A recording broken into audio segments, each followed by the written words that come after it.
자, 여러분들을 주의 생명의 말씀으로 인도합니다. 바울은 인간의 원죄 속에 잠재되어 있는 속성과 기질들 중에 17번째 능욕에 대하여 드러내고 고발합니다. 오늘 본절 30절 중반절에 보시면, 자, 표시된 부분만 다 같이 합독합니다. 능욕하는 자요, 그랬습니다. 자, 이 말은 원어로 한번 따라서 하시죠. 히브리스테스. 발음하기가 조금 생소하시죠? 그런데 여러분 소크라테스는 잘 아시죠? 그래서 어떻게 하면 여러분들이 조금 더 친숙하게 이 단어를 기억할까 고민하다가 소크라테스, 히브리스테스 비슷하죠? 그래서 히브리테스 이렇게 좀 기억하시면 좋겠습니다. 자, 이 말은 능욕하는 자요라는 뜻인데 이게 무슨 뜻일까요? 자, 바울은 이 용어를 드러낼 때는 마귀의 속성과 기질 중에 능욕하는 본성이 있음을 폭로하고 있습니다. 그리고 인간의 본성 중에 이 능욕하고자 하는 그런 인간의 기질도 있음을 드러내고 있습니다. 사실 이 단어는 바울이 살던 시대에 굉장히 유명한 일종의 사회학적인 용어인데요, 소위 그 시대를 살아가는 지성인이라면 이 단어를 잘 알고 있습니다. 그 시대의 학자라고 한다면, 특별히 그 시대의 역사학자라고 한다면 이 단어를 모를 수가 없습니다. 당연 정치인들도 이 단어를 잘 알고 있고요. 이 단어가 왜 로마 주국에서 유명한 단어가 되었느냐 하면, 이 능욕이라고 하는 이 능욕의 사건으로 말미암아 로마의 큰 지각 변동을 가져오게 합니다. 흔히 이 사건을 능욕의 사건이라고 그러는데요, 이 능욕의 사건을 로마 유명한 역사학자 티투스 리비우스가 기록한 그의 유명한 저서 로마사에 아주 상세하게 기록을 하고 있습니다. 자, 참고로 그는 BC 59년에 태어나서 AD 17년에 죽었습니다. 자, 그러면 그의 동시대에 그가 살던 로마의 하늘 아래에 같은 땅을 밟고 살았던 신약 성경 인물 중에 대표적으로 누가 여러분 떠오르시나요? 리비우스가 살았던 그 동시대에 살았던 성경의 인물 가운데 대표적으로 딱 두 사람만 우리가 기억한다면 누굴까요? 예수님이시죠. 그러니까 동시대에 산 인물이기도 해요. 또 한 사람 누굴까요? 사도 바울도 동시대에 살았던 사람입니다. 자, 여러분 잘 알다시피 로마의 정치 체제 형태는 공화정이죠. 리퍼블릭이죠. 근데 로마 제국 때 처음부터 이 공화정 정치 제도를 취한 것은 아니었습니다. 로마도 처음에는 다른 나라들처럼 왕정 제도나 군주 제도를 취했는데요, 자, 여러분 잘 아시겠지만 다시 한번 우리가 좀 보시죠. 왕정 정치 제도의 뜻은 이렇습니다.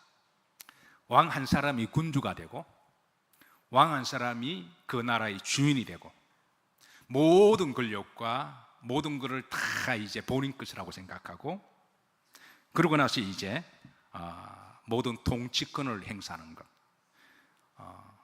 좀 더 나이브하게 말하면 독재죠.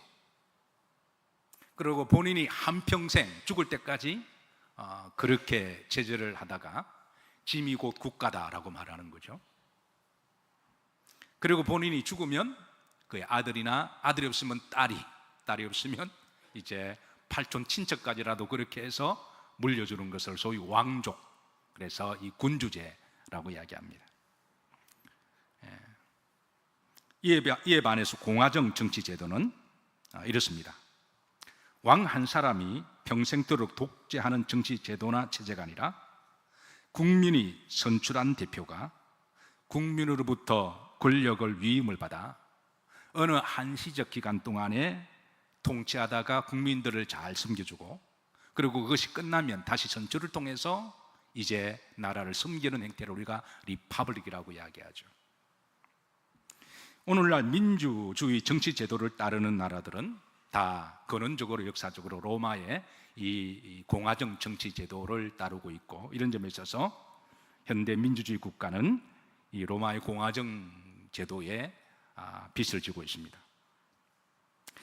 그런데 21세기 대명천지에 지금도 이 왕정제도, 한 사람이 정치적인 정권을 가지고 통치하는 독재 국가가 의외로 많습니다. 이슬람 중동 국가가 다 그렇잖아요. 공산주의 국가도 말이 그렇지 독재잖아요. 그리고 저 중앙아프리카, 동남아시아 같은 의외로 여러분 이런 1인 독재로 지금까지도 이렇게 체제를 가지고 있는 나라들이 많습니다. 사실 우리나라도 140년 전에 선교사들이 복음을 가지고 들어오기 전까지만 하더라도 왕정 제도를 취하고 있었습니다. 말이 조선이지 사실은 대놓고 이시의 나라라고 그렇게 불렀고, 국가에서 가장 무서운 죄를 이시의 나라를 반하는 것을 반란죄로 해서 구족을 멸하는, 능지처참을 하는 그런 제도 속에 살아갔습니다. 우리나라에 복음이 들어오고 소위 공화정 민주 정치를 띠게 되었는데요, 이런 점에서 우리 기독교의 공헌은 우리나라에 참으로 크다고 할 것입니다. 어쨌든 로마도 BC 509년 전까지만 하더라도 이런 왕정 군주제를 취했는데요, 로마의 마지막 군주가 루키우스, 타르퀴니우스, 수페르부스였습니다. 이름이 다소 길죠? 자, 그는 그때 다른 나라들처럼 그는 절대 권력을 가지고 자기 마음대로 정치를 하고 폭정을 했습니다. 누구 한 사람이라도 자신의 권력에 대항하거나 그러면 권력을 이용해서 그 사람 옥에 가두거나 폭행을 하기도 하고요, 마음에 들지 않는 정적이 있으면 가차없이 비참하게 죽이기도 하고요, 공개적으로 능지처참을 하기도 하고, 또 마음에 드는 여자가 있으면 성적으로 모든 여자를 취하기도 해서 백성들은 그의 폭정이 무섭고 두려워서 말은 하지 않지만 뒤에서 그 왕을 일컬어 능욕의 왕이다라고 그렇게 불렀습니다. 자, 그런데 그의 아들 섹스투스 카르퀴니우스가 있는데요, 그 아버지 그 아들이었습니다. 아버지보다 더 능력적인 사람이었는데요, 어릴 때부터 배워서 그런지는 몰라도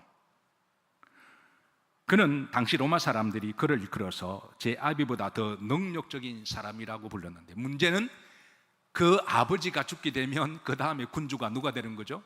그 아들이 되는데 백성들의 두려움과 염려가 있었습니다.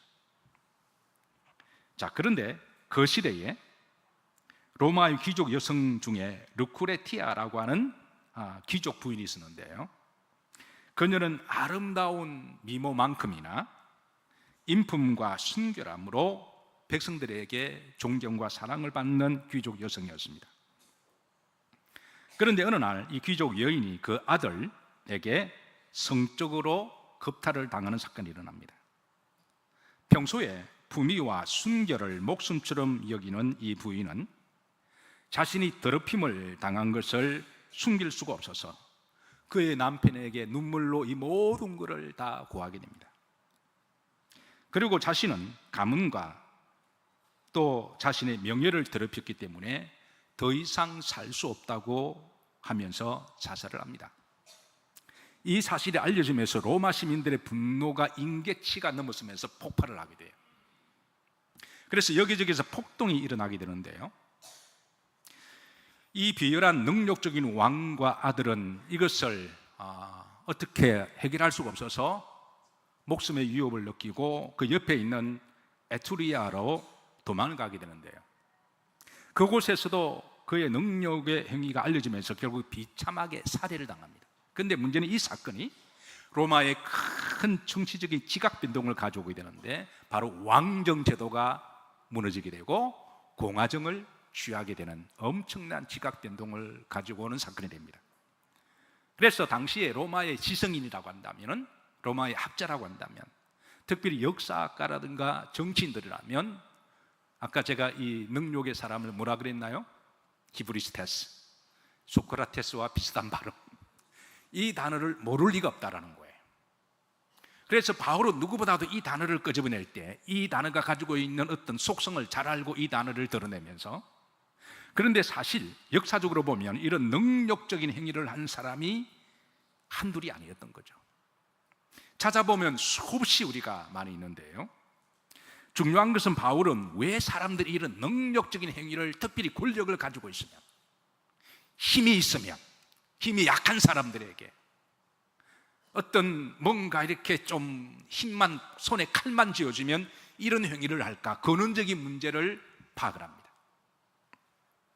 근본적으로 마귀의 영은 능욕의 영입니다. 그리고 인간의 원죄 기질 가운데 이런 부분들을 마귀가 이렇게 원죄의 속성 가운데 이게 심어놨다라는 거예요. 자, 그런데 중요한 것은 성경적으로 보면 이 히브리스테스라는 이 정의를 한번 보십시다.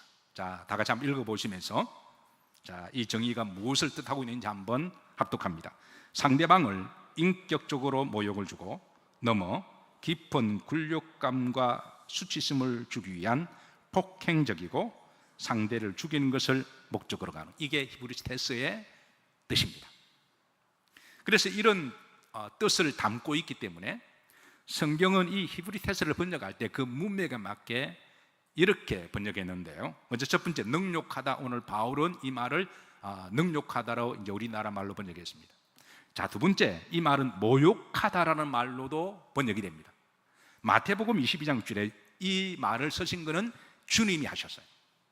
그러니까 예수님이 이 용어를 쓰시면서 이제 이 말을 우리나라 말로 모욕하다라고 그렇게 번역했는데, 이 뜻도 포함되고 있습니다. 자, 모욕은 인격적으로 그 사람을 모독을 하는 거죠. 사람마다 여러분 다 인격이 있습니다. 아멘인가요? 예, 인격이 매우 귀합니다. 우리가 이걸 다른 말로 때로는 자존심이라고 이야기를 합니다. 자, 사람마다 우리가 자존심을 상하게 되면, 인격을 모독한다고, 인격에 모독을 당하면 자존심을 상해야 합니다. 어떤 사람은 그 자존심이 상처를 받아 고통을 당하기도 하고, 어떤 사람은 자존심에 상처를 입어서 이렇게 어떤 심한 경우는 자살하기도 하는데요. 그런데 육에 사는 사람의 특징은 의외로 사람들의 그 자존심이나 인격을 귀히 여기지 않는다라는 거예요. 아마 여러분들도 아마 살아오시면서 많은 사람들에게 인격을 무시당하는 듯한 그런 자존심이 상한 걸 경험해 보신 분이 계실 거예요. 자존심을 상하면 무척 마음이 아픕니다. 어떤 경우는 매를 맞는 것보다도 더 마음이 아픈데요. 왜냐하면 사람은 그 인격이 있기 때문에 그런 것이죠. 혹이라도 여러분 그동안 여러분의 자존심이나 인격이 상하신 분은 예수님 안에 다시 회복되기를 주의 이름으로 기도하고 축복합니다. 그런데 역으로 보면 우리도 알지 못하는 사이, 우리의 말 한마디, 행동 하나가 누구에게 자존심을 상하게 한 적은 없었을까요? 기억은 안 날지는 모르시겠지만 앞으로 안 나신다면 앞으로 이 부분을 우리가 영에 속한 사람은 그런 부분까지 우리가 조심하는 게 바로 하나님의 성도인 줄로 믿으시길 바랍니다.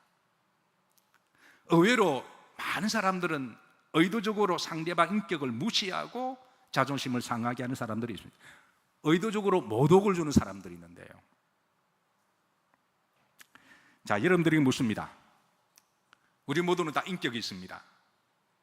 우리 모두는 다 나름대로 자존감이 있습니다. 맞습니까? 그러면 그 인격의 가치가, 여러분의 자존감의 가치가 얼마 정도 된다고 생각하시나요? 자, 모든 물건에는 가치가 있죠. 가격이 있습니다. 근데 사람의 가격, 사람의 인격, 여러분들의 그 자존감, 인격의 가치는 그 가격이 얼마일까요? 혹시 한번 생각해 본 적이 있으신가요? 알고 계신 분은 오늘 예배 마치고 제게 좀 알려주시길 바랍니다. 근데 성경에 보면 그 가격을, 가치를 일러줍니다. 그러니까 여러분의 인격의 가치, 또 사람의 인격의 가치는 얼마냐 하면 첫 번째가 하나님의 형상만큼이나 가치가 있습니다. 아멘인가요? 하나님을 사람을 만드실 때 그 형상대로 만드신 거잖아요. 그러니까 여러분 한 분 한 분이 다 하나님의 작품입니다. 그러니까 하나님의 자존심이 여러분들의 자존심이죠. 아멘인가요? 그래서 하나님이 사람을 만드시고 참으로 존귀한 자라고 그렇게 말씀하시죠. 두 번째, 사람의 인격의 가치는 영성의 가치라고 저는 그렇게 믿습니다. 왜? 하나님은 사람은 동물과 다르게 하나님이 영을 심어 놓으셨잖아요. 그래서 사람은 단순하게 물질로 그 사람 입고 있는, 가지고 있는 재산에 넘어서 그 사람의 영적 가치가 있습니다. 그는 성령의 가치라고 말할 수가 있습니다. 사람은 영적인 존재니까. 세 번째가 예수님이 나를 위해 십자가에 죽으셨으니까 예수님이 나를 위해 십자가에 죽으신 것만큼 우리는 그 가치가 있는 사람입니다. 자, 이럴 때 아멘 하셔야 됩니다. 그러니까 우리를 하나님이 한 영혼보다 천하를 더 귀히 여기시고 나를 위해 죽으셨다면 주님의 목숨값의 가치가 바로 우리들의 가치라는 것이죠. 네 번째, 마지막으로 우리의 가치는 천국에 들어갈 수 있는 가치입니다. 자, 이렇게 존귀한 가치를 사람이 사람을 무시한다고요? 하나님의 복음을 알지 못하고 육에 속한 사람일수록 이 가치를 모르기 때문에 사람들 인격을 무시하고 모독하기를 합니다. 그게 육에 속한 사람들의 기질이라는 거라고요. 특히 자신의 힘이 있거나 권력이 있거나 뭔가 있으면 똑똑하거나 상대보다 낫다고 생각하면 은근히 무시하고 은근히 모독을 하고 은근히 함부로 대해야 합니다. 성경은 그러지 말라고 그럽니다. 사람 그 자체가 하나님의 존귀한 하나님의 가치가 있어요. 그 사람이 건강하든 있든 없든 간에 모든 것을 다 떠나서 그 생명 그 자체를 하나님께서는 존귀하게 여기라고 우리에게 가르쳐 주십니다. 또 그걸 알고 그렇게 하는 것이 바로 예수님을 믿는 사람들이고 영에 속한 사람인 줄로 믿습니다. 앞으로 여러분 혹이라도 여러분 앞으로 살아가면서 누군가로부터 인격적으로 모독을 당하면 참 자존심도 상하고 가슴 아프겠지만 영적으로 분별하시기를, 저 사람은 육에 속한 사람이어서 한 사람 인격이 얼마나 귀한 줄 모르고 하는 것이니 여러분이 이해해 주시기를 주의 이름으로 부탁합니다. 어쨌든 이게 모욕하는 것, 인격적으로 모독하는 것도 원죄의 기질이 있음을 주께서 드러내십니다. 성경은 로마서 12장 10절입니다. 이렇게 우리에게 말씀하십니다. 합독합니다. 형제를 사랑하여 서로 우애하고 존경하기를 서로 먼저 하며. 우리 믿는 사람들에게 주시는 주의 말씀입니다. 여기에 사랑하며 우애하며, 특별히 뭐 하기를? 존경. 이 말은 티네라는 말인데요, 존중으로도 번역이 됩니다. 그러니까 하나님이 한 사람 한 사람을 대할 때 존중하게 대하라고 하는 것이죠. 2000년 전에 주님이 계셨을 때 사람들이 사람을 참 많이 무시했던 것 같아요. 그때 가장 무시 많이 받는 대상이 바로 여성들과 어린아이들이었습니다. 우리나라 조선시대만 하더라도요, 소위 양반이라고 하는 그 양반이 유교를 본으로 하잖아요. 그 시대의 지성인들이 양반인데요, 구한말에 조선시대의 양반 통계가 전체의 5%, 7%밖에 안 됐다는 거예요. 양반에 반대되는 말이 뭐죠? 반상, 쌍놈이라고 불렀습니다. 그러니까 그 시대의 유교 학자요 지성이라고 하는 양반들이 상놈이라고 계급을 구분을 하고 얼마나 무시했나요? 그리고 그것도 무시해서 그 밑에 천민, 백정, 노예 제도를 두어가지고 인간 취급도 하지 않아요. 그게 바로 불과 100년 전에 우리의 모습이었습니다. 예수님 시대도 그랬죠.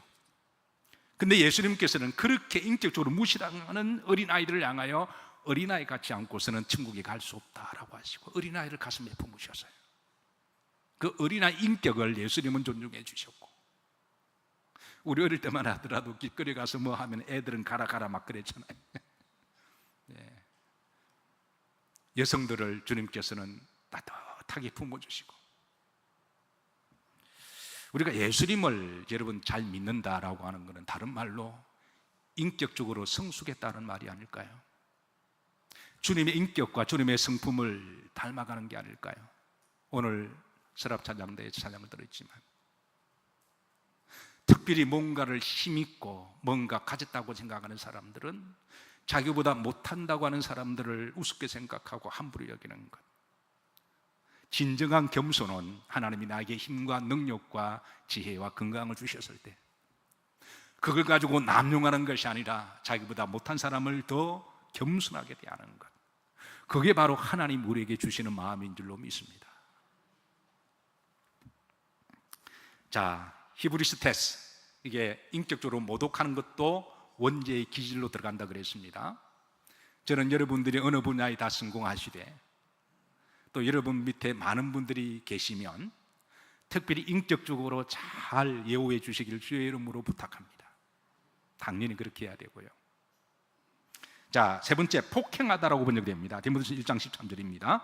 자, 다 같이 합독합니다. 내가 전에는 비방자요, 박해자요, 뭐였으나 이게 히브리스텐, 이건 동사로 끝났기 때문에 3인칭 동사가 히브리스텐입니다. 히브리스텐은 사람 명사거든요. 같은 말, 어원이 같은 말인데요. 근데 이 말을 누가 했나요? 사도 바울입니다.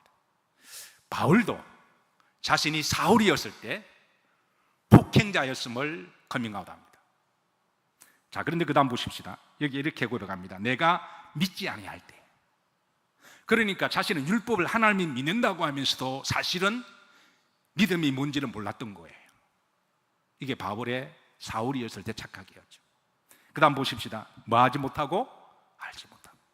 그러니까 복음을 알지 못했을 때 나름대로 율법을 열심히 믿는 율법학자라고 그랬는데 율법의 이름으로 폭행을 한 거예요. 사람을 때리고 폭행하고 옥에 가두고 스데반을 죽일 때 죽이라고 선포하고, 알고 보니까 이게 죄였다라는 거예요.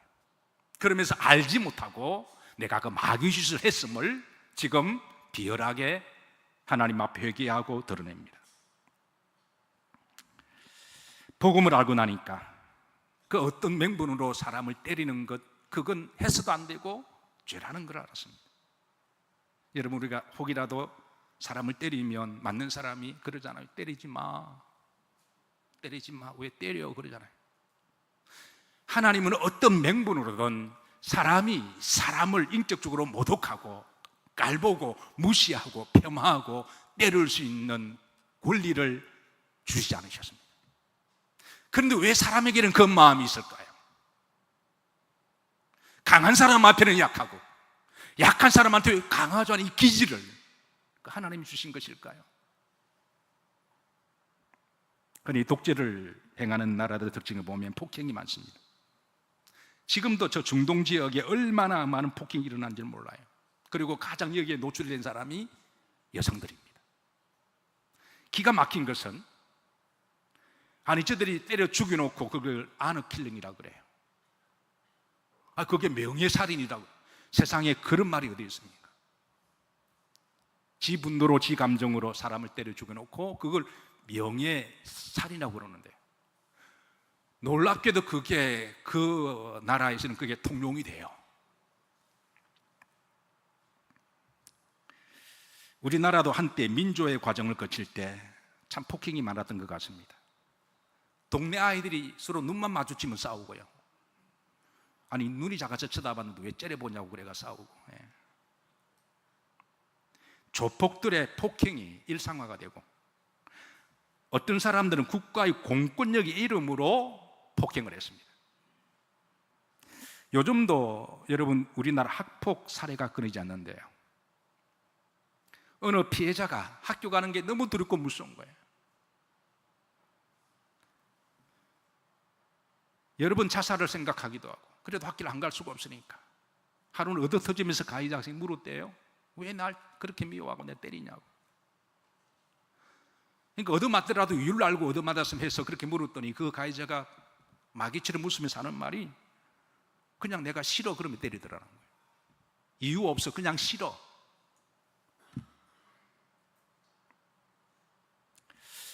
왜 사람이 사람을 때릴까?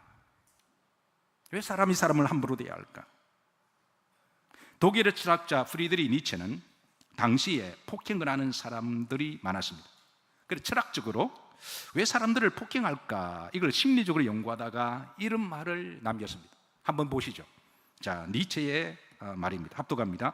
사람을 상습적으로 때리고 폭행하는 사람의 마음속에는 폭력을 행하고자 하는 괴물, 짐승이 살고 있다.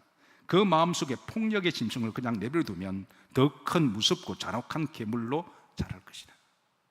그 시대도 얼마나 폭행이 많았음을 이게 드러내고 있는 말이죠. 소위 힘 있는 자의 폭행이 난무하던 조선의 시대에 당시 천재 학자라고 불렸던 적양용은 그의 탁월한 저서 목민심서의 능력에 대해서 이렇게 기록하고 있습니다. 한번 보시죠. 권세나 힘을 이용해서 사람들을 업신여기거나 포기나 폭행을 하는 것. 분명한 것은 영에 속한 사람일수록 사람을 절대 때리지 않습니다. 폭행하지 않습니다. 귀히 여깁니다. 존귀하게 여깁니다.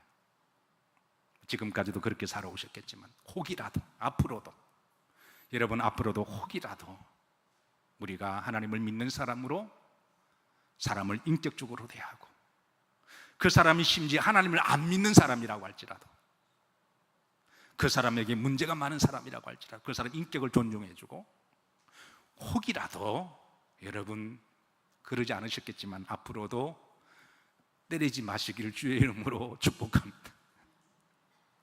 심지어 집에 키우는 강아지도 때리면 안 돼요. 짐승도 때리면 안 됩니다. 하나님이 싫어하십니다. 자, 여러분 능력의 반대말, 능력이 제가 뭐라 그랬죠? 히브리스테스라 그랬습니다. 능력의 반대말은 뭘까요?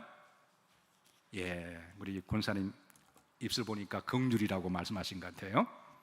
자, 시편 103편 8절입니다. 네, 맞습니다. 합독합니다. 여호와는 긍휼이 많으시고 은혜로우시고 노하기를 더디하시고 인자하심이 풍부하도다.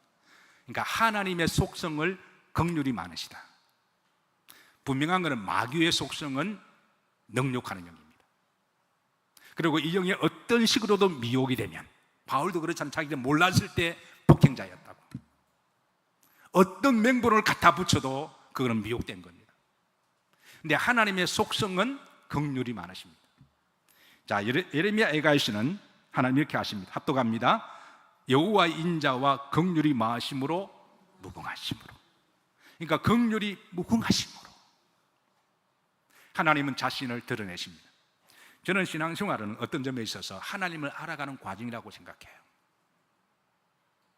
하나님은 워낙 크신 분이시고 워낙 깊으신 분이시고 워낙 하나님은 영적인 분이어서 아마 우리는 한평생 하나님을 믿어도 하나님을 다 알지 못할 거예요. 그분의 속성은 무궁무진하고 신비하십니다. 호세아서는 그래서 우리들에게 여호와를 힘써 알아가라라고 일러주시는데요. 그래서 신앙생활은 어떤 점에 있어서 내가 그냥 복받고 축복 천국 가는 게 목적이 아니라 하나님을 알아가는 과정이라고 저는 그렇게 믿습니다. 놀랍도록 하나님은 성경을 통해서 어떤 사건마다 케이스가 되면 본인을 드러내십니다. 그러니까 본인을 드러내실 때 우리는 그만큼 하나님을 알아가는 거예요. 오늘 본문에서는 하나님은 긍휼의 하나님이심을 드러내십니다. 어떻게 여러분들 하나님을 잘 아시나요? 신앙생활을 오래 했다고 해서 하나님을 잘 아는 것은 아닙니다. 하나님을 알도록 관심을 가지고 기도하고 영성이 있어야 하나님을 알아가도록 하나님 자기를 계시하십니다. 적어도 오늘 본절에서는 하나님은 긍휼이 많으시고 긍휼이 무궁무하심을 알려주고 계십니다. 자, 하나님의 긍휼을 이사야 49장 15절에 보시면 이렇게 드러내는데요. 우선 참고로 긍휼을 따라서 하십니다. 라함을 긍휼이라고 합니다. 자, 이사야 49장 15절 다가 잡독합니다. 여인이 어찌 그 젖먹는 자식을 잊겠으며 자기 태에서 난 아들을 긍휼히 여기지 않겠느냐. 그들은 혹시 잊을지라도 나는 너를 잊지 아니할 것이라. 이게 우리들의 긍휼이 나오죠. 라함이죠. 근데 라함과 똑같은 어원에서 나온 말이 바로 레헴입니다. 그러니까 같은 말인데 이 레헴을 어떻게 번역했냐면 여인의 태라고 번역했습니다. 여인이 가슴에 아이를 임신했을 때 잉태했을 때 그 잉태한 그 공간을 성경은 레헴이라고 이야기를 하고요. 자, 영어 킹 제임스 버전에서는 이 부분을 여인의 자궁이라고 번역했습니다. 이것도 맞는 말입니다. 그런가 하면 시편 139편 13절에서는 이 라함 긍휼을 어머니의 모태라고 그렇게 번역을 합니다. 자, 그러니까 하나님의 긍휼하심 우리에게 알려주고 싶으신데, 그러니까 어떻게 하나님을 드러내시냐면, 그러니까 여인을 비유하셔서 하나님의 긍휼을 드러내십니다. 자, 원래 여러분 묻습니다. 본성적으로 남자가 더 긍휼이 많을까요? 여자가 더 긍휼이 많을까요? 예. 남성이 더 감성적일까요? 여성이 더 감성적일까요? 여성이 더 사랑과 은혜가 많을까요? 남자가 더 많을까요? 예. 우리 남자들은 왜 대답을 안 하세요? 예. 보통 남자들은 좀 객관적이고 좀 이성적이고 논리적이고 합리적이라면 여성들은 주로 따뜻하고 감성적이고 긍휼이 많잖아요. 우리가 그거는 부인할 수가 없고, 물론 가끔 바뀌는 경우도 있기는 있어요. 예, 근데 대부분은 그렇습니다. 그런데 남성들보다 여성이 더 긍휼이 많은데, 여성들의 이 긍휼이 마치 번물처럼 막 펑펑펑 터져 나올 때가 언제일까요? 바로 아이를 임신했을 때, 아이를 출산할 때, 아이를 품에 안았을 때, 이때는 하나님이 그냥 본물 터지듯 엄청난 긍휼의 마음을 주신다는 거예요. 요즘은 자녀를 낳다가 죽는 경우는 많지 않습니다. 근데 옛날에는 다산다사였죠.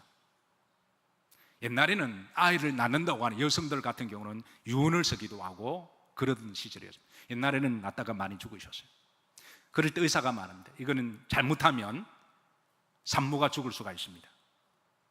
그러니까 이 아이를 지우고 아이는 다시 가질 수가 있으니까 이제 그 산모에게 이제 아이를 지우라고 권하면, 이럴 때 여러분 남자에게 물으면 100에 보통 90명이면 뭐라고 대답할까요? 논리적으로 생각하면 아이는 또 가질 수가 있잖아요. 그러니까 자네는 귀하니까, 그러니까 가슴 아프지만 애는 주고 우선 당신은 살아야지, 그렇게 권합니다. 그게 남자의 사랑의 한계입니다. 그게 논리적으로 맞을 수도 있어요. 근데 여성들 경우는 자기가 죽을 줄 알면도 불구하고 애는 다시 가져도 되는데, 그런데도 본인이 죽더라도 아이를 포기하지 않습니다. 맞나요? 아닌가요? 요즘 시대가 바뀌었나요? 그래서 옛날 아이를 낳다가 돌아가는 분이 많으셨어요. 중요한 건 그게 어미의 마음이라는 거죠. 그 긍휼의 마음을 그때 그냥 본물처럼 터져 나오도록 주신 분이 누구예요? 하나님이시라는 거예요. 하나님의 마음이 그렇다라는 거예요. 하나님이 우리를 향한 긍휼의 마음이 그렇다라는 것입니다. 그래서 하나님은 말씀하십니다. 나는 긍휼이 많다, 긍휼이 무궁무진하다라는 거예요. 하나님을 더 깊이 알아가는 여러분과 저가 되기를 기도하고 축복합니다. 중요한 것은 주님은 하나님의 이 말씀을 하시면서 마태복음 9장 7절에 너희들도 긍휼한 마음을 가지라고 일러주십니다. 합독합니다. 긍휼히 여기는 자가 뭐가 있나니? 복이 있다는 거예요. 긍휼히 여기는 자가 복이 있다. 근데 여러분, 이 라함을요, 예수님께서 이 말을 이렇게 번역하세요. 마태복음 9장 30절에 보시면 합독합니다. 무리를 보시고 뭐 여기사 불쌍히 여기는가. 마가복음 1장 40절 보시면 예수님께서 뭐 여기사 불쌍히 여기시는가. 그러니까 이 긍휼히 여기는 마음, 예수님의 이 불쌍히 여기는 마음이라는 거예요. 부부가 한평생 같이 살면서 처음에는 뜨거운 사랑으로 사랑합니다. 근데 살아가다 보면 여러분, 사람의 감정이 변할까요? 안 변할까요? 네, 변합니다. 그런데 살아갈수록 언제부턴지는 몰라도 젊은 시절에 그 뜨거웠던 감정은 사라졌고 깨는 더 이상 나오지는 않지만, 언제부턴지는 몰라도 사람마다 다 그 타이밍은 다르지만 언제부턴지는 몰라도 어느 순간에 그 배우자가 불쌍하게 보일 때가 있다는 거예요. 그거는 사랑의 또 다른 감정인데요, 청춘 남녀 20대, 30대 뜨겁지는 않지만 어느 순간에 불쌍하게 보이면 그때 더 사랑이 깊어지고 성숙해진다고 이야기합니다.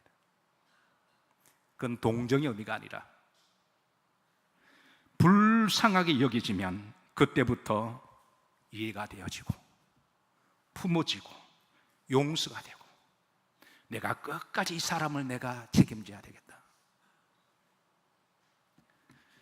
사랑하는 성도 여러분, 서로 불쌍히 여겨지기를 주의 이름으로 축복합니다. 한 가지 질문합니다. 이 질문하고 마칠게요. 어떻게 여러분들은 긍휼의 마음이 많으신 편인가요? 아니면 좀 인색하신 편인가요? 긍휼히 여기는 자가 복이 있다고 하시고 하나님 긍휼이 하나님이시고 긍휼이 참 우리 신앙의 중요한 인격이고 그게 요소인데 어떻게 여러분은 긍휼이 많으세요? 우리가 여기에 쉽게 대답하지 못하는 것은 객관적으로 증명할 수 없는 방법이 없기 때문에 그렇습니다. 그런데 흥미로운 것은 2년 전입니다. 1년 반 전에요. 긍휼의 지수를 측정하는 논문이 발표가 되었습니다. 제가 어렵게 자료를 찾다가 이 자료를 드물게 찾았습니다. 매우 흥미로워서 제가 이제 이 긍휼의 지수를 측정하는 10가지 가운데 시간 관계상 5개만 소개합니다. 자, 손가락 한번 펴보시죠. 자신 있는 분은 올려놓고 이렇게 접으시고 자신 없는 분은 내려서 밑으로 몰래 한 손 가르시고 접으세요. 자, 긍휼의 지수, 나의 긍휼의 지수가 얼마죠? 물론 이게 이제 100% 완벽한 건 아니지만 그래도 객관성이 있어 논문에 나왔으니까 보시죠. 첫 번째, 나는 내 이웃에게 선하고 좋은 마음으로 항상 대하고자 한다. 자, 이런 마음이 있으시면 손가락 하나 접으십니다. 두 번째, 나는 나의 도움이 필요한 사람들을 보면 이게 중요합니다. 밑줄 긋고 따라합니다. 계산 없이 돕고자 한다. 어떤 의도를 가지고 돕는 거는 여러분 그거는 조심하셔야 돼요. 그건 이기적인 거지. 그건 돕는 게 아닙니다. 어떤 주고 뭐를 대가를 바란다면 그건 해서는 안 됩니다. 그러니까 계산 없이 순수하게 하는 게 나중에 더 복된 줄로 믿으시길 바랍니다. 그러니까 순수하게 그렇게 하고자 한다. 그게 이제 해당되는 분은 또 손가락 접으세요. 세 번째, 나는 다른 사람들의 아픔과 고통을 보면 같은 마음을 느낀다. 이 긍휼을 이렇게 영어로 번역할 때 멀시나 아니면 컴패션으로 번역하잖아요. 컴패션은 같은, 패션은 마음이죠. 그러니까 같은 마음, 이게 이제 그렇게 하기도 하는데요. 어떻게 여러분 다른 사람 아픔 보면 괜히 즐거운가요? 아니면 나는 너보다 낫다 이런 마음 드신가요? 예. 그런 게 아니라 정말 같은 마음을 느끼는 것. 자, 네 번째입니다. 나는 슬퍼하는 사람에게 위로하기를 좋아한다. 자, 해당되면 손가락 접으신 마지막 5번째입니다. 자, 5번 잡도 가시죠. 나는 나에게 잘못하고 상처를 준 사람을 이해하고 뭐 한다? 용서하고자 한다. 자, 제가 보니까 이 5개 다 접은 사람 계시군요. 네, 손을 놓으시고. 네, 대단하신 분입니다. 인격이 훌륭하신 분이고 믿음이 좋으신 분이고 심지어 영성이 좋으신 분이에요. 우리 기독교의 영성은 추상적인 게 아니라 실제적인 것으로 저는 믿습니다. 말씀을 정리합니다. 우리 그리스도인들은 육에 속한 사람이 아니라 영에 속한 사람입니다. 그래서 오늘 영에 속한 사람으로 혹이라도 히브리스테스가 있으면 정말 잘 분별하시고 또 영에 속한 성도로 하나님을 기쁘시게 그렇게 살아가기를 주의 이름으로 축복합니다.